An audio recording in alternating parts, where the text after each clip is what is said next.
बच्चों, आज हम परिमेय संख्याओं पर आधारित कुछ प्रश्नों को हल करेंगे। तो जैसे है कि परिमेय संख्याओं में योगात्मक तत्समक क्या है। तो योगात्मक तत्समक होता क्या है और परिमेय संख्या क्या है।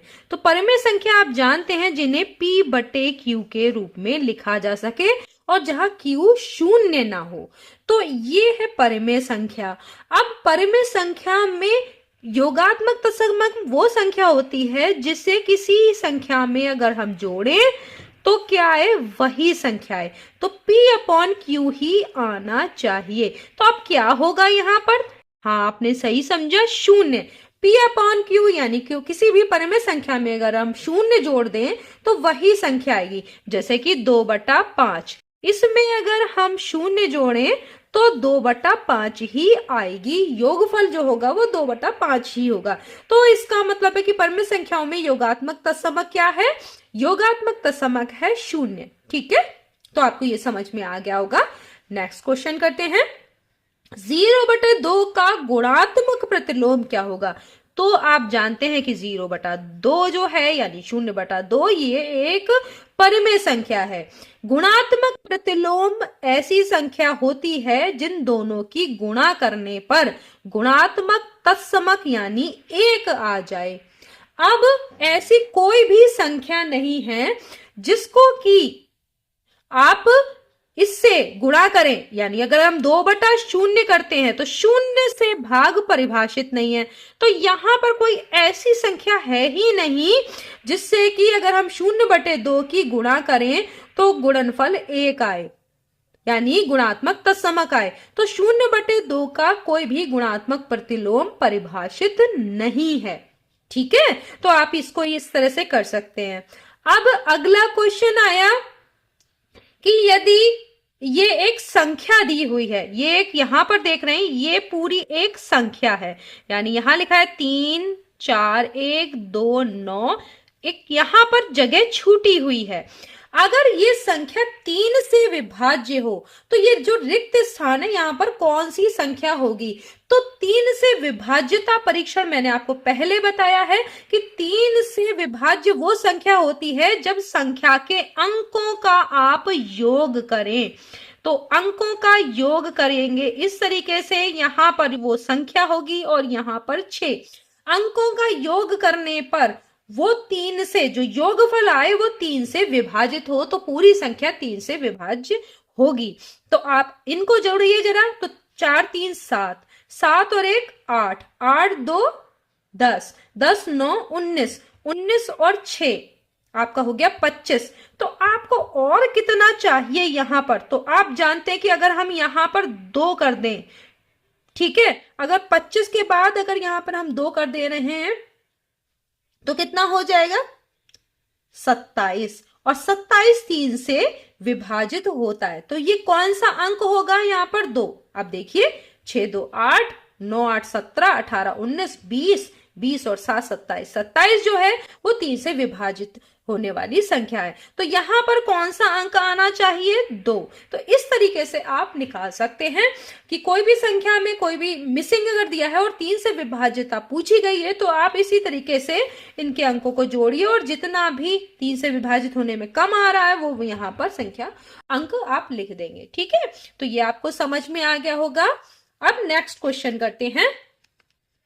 ये एक सवाल है कि इसमें लिखा हुआ है कि अगर ये एक संख्या दी हुई है और इसको x से भाग देना है, देख रहे हैं इकाई दहाई सैकड़ा हजार 10,000 और लाख, 7,77,777। इस तरह से आप पढ़ते हैं इकाई दहाई सैकड़ा हजार तो आप ये संख्या पढ़ सकते हैं 7,77,777। इसको भाग देना है x से। तो भाग देने के लिए आप यहाँ क्या करते हैं, बटे में x लिखेंगे और यहाँ हो जाएगा 11। अब इसको क्या करेंगे, क्रॉस मल्टीप्लाई, यानी यहां पर क्या कर देंगे 11 को यहां कर देंगे और x को x की वैल्यू आपको निकालनी है। तो यहां हो जाएगा 7,77,777 बटे 11 बराबर x, यानी 11 से आपको भाग देना है। तो क्या आएगा, देखिए यहां पर आप थोड़ी सी गलती करते हैं तो मैं यहां भाग देकर आपको दिखा दे रही हूँ। 11 से आप 7,77,777 को भाग देंगे तो देखो यहां 2 अंकों तक जाएगा, 11 सते 77। अब घटा दीजिए तो शून्य आएगा, कुछ नहीं बचेगा।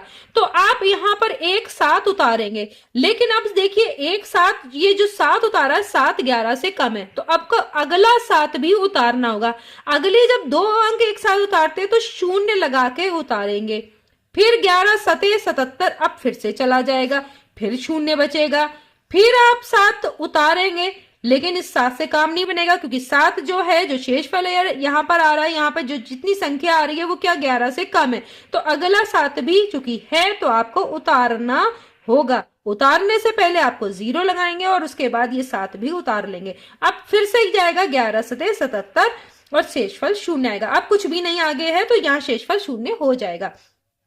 तो आपने देखा कि भागफल कितना आया, तो x की वैल्यू आपके क्या आ गई, आप बताइए 70,707, ये आपका आंसर हो गया। तो किस तरीके से भाग दिया जाएगा, इस भाग को समझ लीजिए।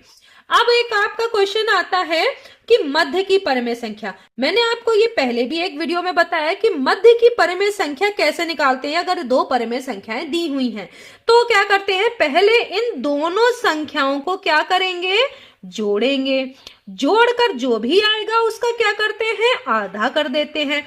तो ये इस तरीके से करना है। अब यहाँ पर देखो ये 5 और 4 सहअभाज्य संख्याएं, इनका लघुत्तम समापवर्त्य कितना आएगा, 20। तो 5 चौक 20। अब क्या करते हैं, ध्यान दीजिएगा, जो पहली वाली संख्या है, कुछ को परिमेय संख्याओं में जोड़ने में थोड़ी सी मुश्किल होती है, तो जिन बच्चों को मुश्किल होती है वो उसको ध्यान से समझें। दूसरी वाली परिमेय संख्या को छुपा लीजिए। पहली वाली में देखिए भाग, जो आप अंश और हर देख रहे हैं, तो हर क्या है 5 और यहां पर हर क्या है 20। तो क्या करना है आपको, इस 5 से इस हर में भाग देना है। 5 से 20 में भाग देंगे, 5 चौक 20।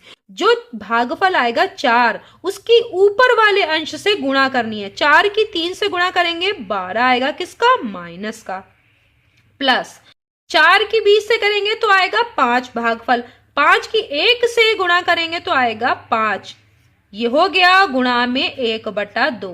अब यहां पर देखिए माइनस के 12 है और प्लस के 5, तो कितना आएगा, माइनस का 7। क्यों, क्योंकि माइनस की संख्या ज्यादा है, तो माइनस का करेंगे और 12 में से 5 घटाएंगे 7 बटे 20, और गुणा में कितना है 1/2।